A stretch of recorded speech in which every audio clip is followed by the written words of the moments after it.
Moral Letters to Lucilius, Letter 4. On the Terrors of Death.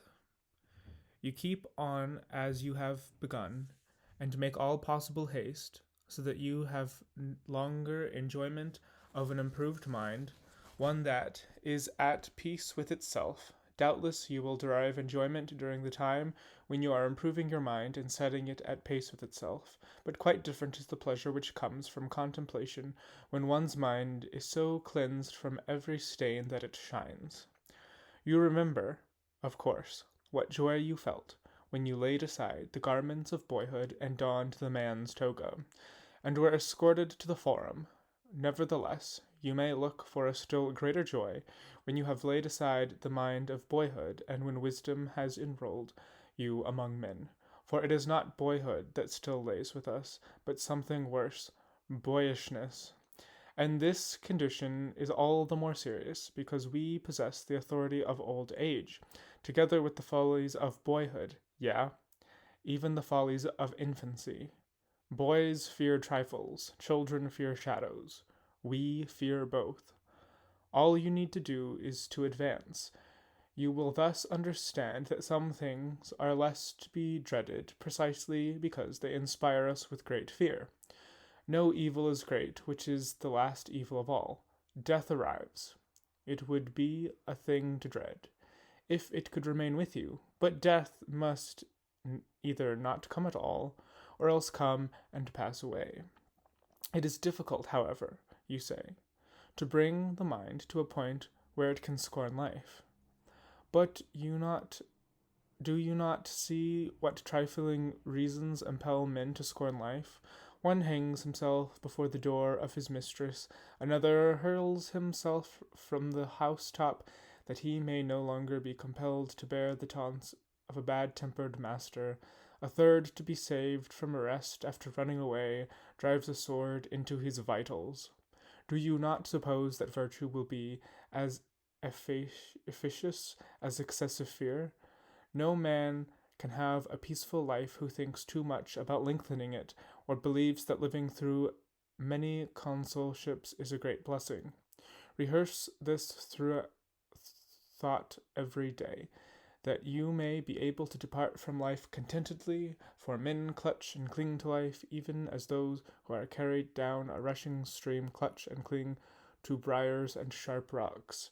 Most men ebb and flow in wretchedness between the fear of death and the hardships of life. They are unwilling to live, and yet they do not know how to die. For this reason, make life as a whole agreeable to yourself by banishing all worry about it.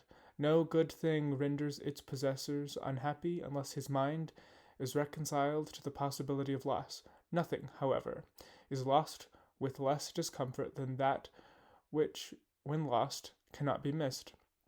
Therefore, encourage and toughen your spirit against the mishaps that afflict even the most powerful. For example, the fate of Pompey was settled by a boy and a eunuch, that of the Crusades by a cruel and insolent Parthian. Cassius Caesar ordered Lepidus to bare his neck for the acts of the tribune Dexter, and he himself offered his own throat to Chaerea. No man has ever been so far advanced by fortune that she did not threaten him as greatly as she previously indulged him. Do not trust her seeming calm. In a moment the sea is moved to its depths.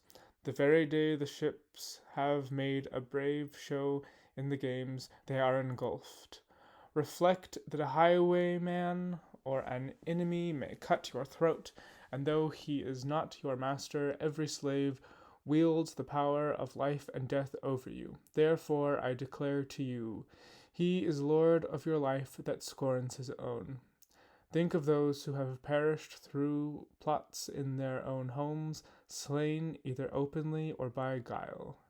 You will then understand that just as many have been killed by angry slaves as by angry kings.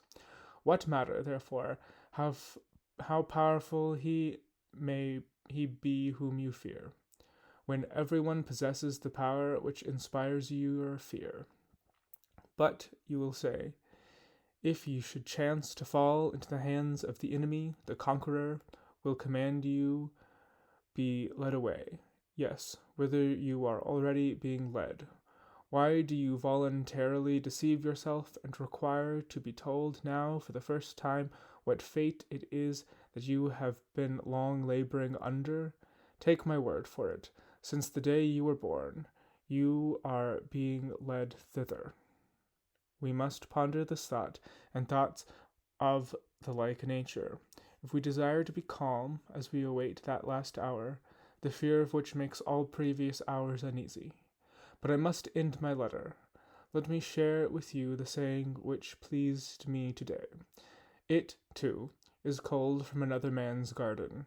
Quote, Poverty brought into conformity with the law of nature is great wealth. End quote. Do you know what limits that law of nature ordains for us? Merely to avert hunger, thirst, and cold.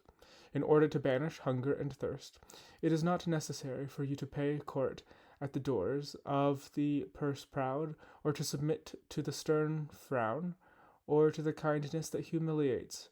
Nor is it necessary for you to scour the seas, or go campaigning.